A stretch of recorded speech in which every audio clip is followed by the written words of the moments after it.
I just found this out today, to be honest. Our brains, have neurons because they're neurological, they're brain cells. But our hearts actually have neurons as well. And I did not know that our hearts also have neurons. I didn't either. So our hearts can actually store thoughts. The Bible talks about like the heart knows and the heart understands. And I think there's really truth to that. And actually scientifically, it's kind of been proven. The first thing I do when I wake up in the morning is meditate. And I know I talk about meditation a lot on this channel, but it's really changed my life so much. But it's like decluttering your mind because you're just focusing on either nothing or you're focusing on positive things, and you're releasing negative emotions and you're just like letting them go by, and you're not really giving them much attention. I personally like guided meditations. I use a lot of Joe Dispenza meditations, but there's tons of them, and there's different types online, and there's all kinds of people who have them on there for free. They don't cost you anything. You could spend anywhere from 8 minutes to an hour and a half, depending on how much time you want to spend and what kind of meditation you're looking for. But yeah, it promotes calmness, positivity, peace, joy, just your overall mindset is completely transformed. And I suggest that really highly. And I know a lot of people are like, I can't meditate. I can't sit there because all my thoughts keep coming up. Well, your thoughts are supposed to come up. The point of it is like to let them go. As they come up, don't hold on to them and start worrying about them. Just look at them and release, let them go, and like let the next thought come up, or try to refocus your mind on something positive or uplifting, or on nothing, just on calmness, nothingness. So, but that's a great way to start your day. Yeah, that was a problem I had with meditation, was my mind would keep wandering, and I kept feeling like I was doing it wrong, and I struggled with that, and it was hard to get started. So, well, the good news is there is no way to do it wrong. There really isn't. It's just look at it differently. You're letting those things come up because they are something that's in your subconscious. Right. So if you notice it and release it, it's something you won't have to deal with the rest of the day, especially if it's something worrisome or fearful or negative or whatever. Just let it happen, see it, and just say, hey, that's not me. That's got nothing to do with me. I just let it go. If you enjoy our content, you might want to dive deeper and check out the 2 books that I've written. One is called Unleashing Destiny, which is a deep dive into manifestation and how our brain works to help us manifest. And there's also Believe the Best About Yourself and Your Life, a guide to living beyond childhood trauma. Okay, another activity I like to do is visualize, because it's like daydreaming with a purpose. So if you spend 10 to 15 minutes daily visualizing your desired life and add an emotion, and that's important, is adding an emotion to it. Well, can I add this real quick? Yeah. Well, our thoughts are our intentions, and our intentions are the electric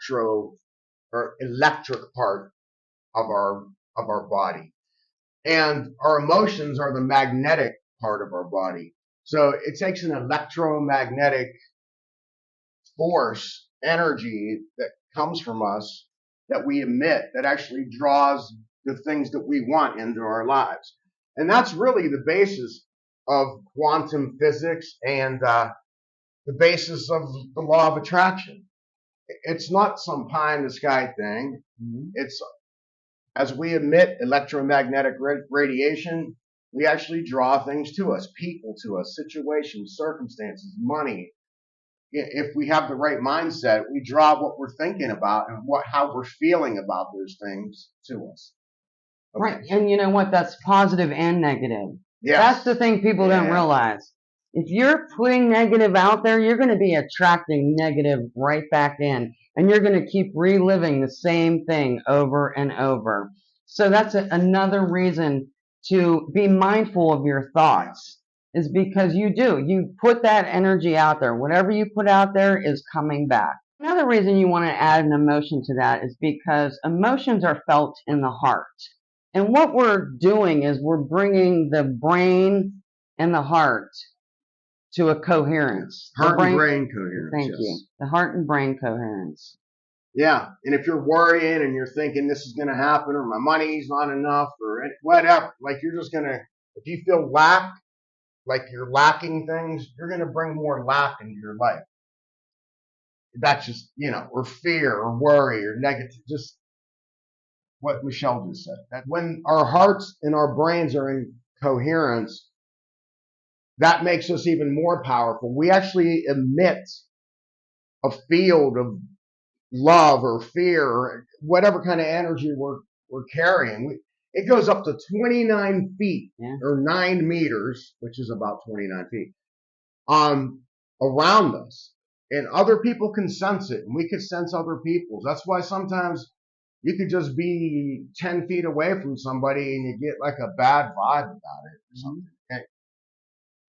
I think that's why sometimes you can realize, like you'll look around and notice someone's been looking at you from across the room. You like your energy is feeling their energy. Another way I like to start my morning is with Tony Robbins' priming exercise. It's only 15 minutes long, and you do a little bit of like hand movements, and you do some deep breathing, and you also visualize. So, and and what I like about it too, you're visualizing good things about yourself, things from the past, things in the future. You're also he has you send love out to people in your life, and then even to people that, like acquaintances, not just like your family and stuff. Right. But he really takes your focus to really good places, and it's 15 minutes long, and by the time you're done, your energy is really raised. Okay, another thing I like to do is reframe triggers. Triggers can actually be a gift, an opportunity to look within and find out what's triggering us and how we can release that and get out of the victim seat. The first thing we can do is actually challenge the validity of the trigger.